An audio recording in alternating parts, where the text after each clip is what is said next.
Look, I'm going to go into this with an open mind. I think you have to, at this point, if you're an Xbox fan, when it turns to the Xbox news or rumors. This right now, 100% rumor, does tie in a little bit with what we previously heard from other people, but I would say that this insider, quote unquote, maybe isn't as well known or trusted or on the ball as some of these other ones. So we do have to kind of keep that in mind as we go forward. It's going to be very interesting to see how all this stuff kind of works out. For me, anyway, I do think it's interesting, but I also have to point out that I think that, it's going to be tough. Like, I still have yet to hear a single person explain how this would work. And, for me, I just think that, it's just going to be a kind of wait and see how the pitch is.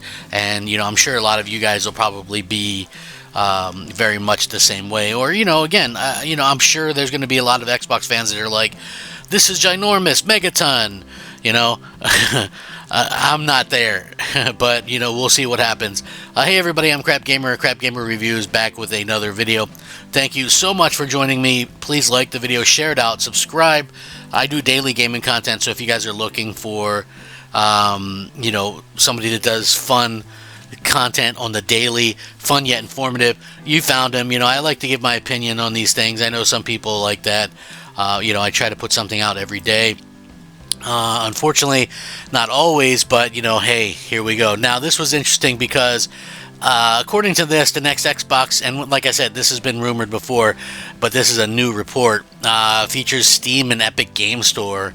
And then, according to this article, here's why that would help Microsoft beat PlayStation. Now, for the record, I don't think it would help Microsoft beat PlayStation. But with this, take it with a grain of salt. The new leak was first picked up on the Gaming Enthusiast. According to a YouTuber, the next-gen Xbox will actually ship with Windows OS installed and have Steam and Epic Games integrated into the Microsoft Store. The creator also shared some other interesting tidbits, such as Microsoft developing a Windows shell similar to Steam OS Big Picture mode. However, one of the more intriguing claims is that Microsoft is working on an Xbox emulator that would let console owners play their older Xbox games on PC. But here's the thing, I don't understand why that would even be a thing, right? Like, you have an Xbox, I don't know many console gamers that are also PC gamers. I know some of them maybe have a PC. Like, I have a PC that I do videos and stuff on, but I would never choose to play games on a PC. I have my consoles for that, so I don't understand why I would need an emulator to do that. Not everyone believes this rumor, though, as some people have pointed out.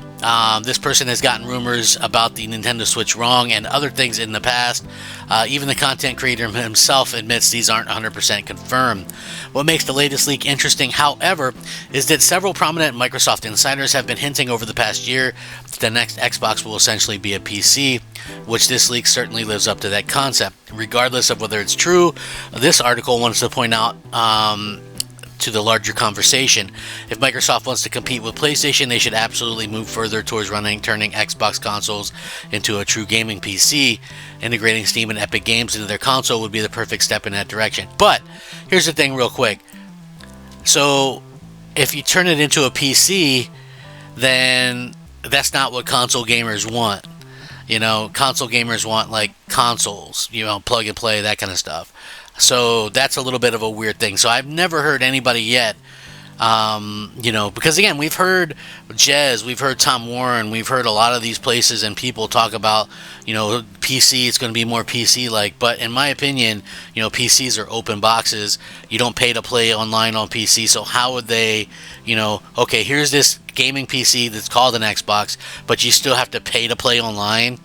Right? See how that wouldn't work. And at the same time, I don't think a console gamer is going to be very interested in gaming on a PC in general, for many reasons, just because of the way we consume our games and things like that. So I'm not sure that would work out well. So anyway, according to this article, it says there's no sugarcoating it. Microsoft has taken a beating this generation. This isn't Sony fanboyism. This person, like me, has a Series X and a PS5. this person though believes that Microsoft's pivot to the subscription service Game Pass is a winning strategy that'll pay off in the long run. That belief was further strengthened when Xbox began releasing its titles on PC day one. Now here's the problem I have with that, right? So here we are in like year 8 of Game Pass, and it's basically flat, and even Call of Duty only brings it a slight raise. So I mean, people know about Game Pass, they know it exists, yet no one or next to no one is like new subscribing to Game Pass. Is it because it's a bad service? Like in the past, it's had, you know, not so great games, and especially from Microsoft.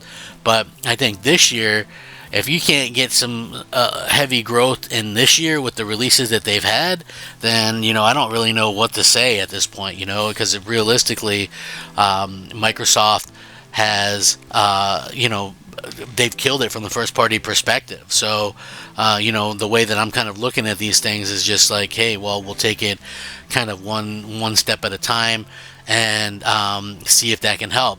Anyway, so it says, however, I still think most mainstream consumers can't be bothered to build their own PC or shell out thousands of dollars for a high gaming PC. That's why Microsoft essentially turning the next Xbox into a PC in a box with access to Steam and Epic Games is such a powerful move. It would give console players one of the biggest advantages of PC gaming, digital storefronts that offer regular discounts. More importantly, if the next Xbox also ships with Windows OS installed, it creates a gateway into PC gaming that casual players can access from the comfort of their living rooms. Now, here's the thing with that, again, just to kind of play devil's advocate, it's not that people can't be bothered, it's just that people, for a lot of reasons, don't want to mess with everything that comes along with PC gaming. If you look at it, I mean, you can get a pre-built desktop PC for gaming, you know, anybody can do that. And, you know, I think that if Microsoft is including these other stores on their own thing, how do they get paid for that? Again, nobody has explained this, right? If I have this quote-unquote Xbox and I buy a Steam game, Steam isn't going to pay anything to Microsoft for that. Why would they? They don't do it now on PC, right? So why would Microsoft do that? They're not going to get paid. They have to subsidize this box because obviously it would have to be a pretty powerful box. And so that means either we're going to be paying, you know, $800 or more for this box, and, you know, or more, who knows, and Microsoft has to cut off the pay to play online aspect, or, you know, something's really off there. I mean, I don't know. But I also don't think, you know, PC gamers are going to flock to this. Think about the Steam machines of yesteryear.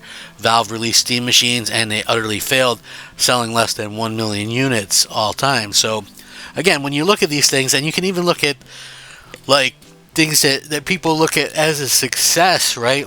Like the Steam Deck. That thing's only sold 3.5 million units in 3 years. That's not success. So, you know, we'll have to see if that's something that realistically helps or hurts Microsoft, but you know, we'll have to see where this all leads. Like I said, that it would have to be a hell of a pitch. I know, like, the idea behind it would be, you know, Microsoft just going, okay, well, if we have this quote-unquote Xbox, and, you know, it's an Xbox with, you know, these PC things, right? Then we'll be able to play the PlayStation games that are on Steam. But the thing is like, Xbox games are increasingly coming to PlayStation day one more and more. So that's the normal thing. PlayStation games, they could probably even lock that out if they wanted to.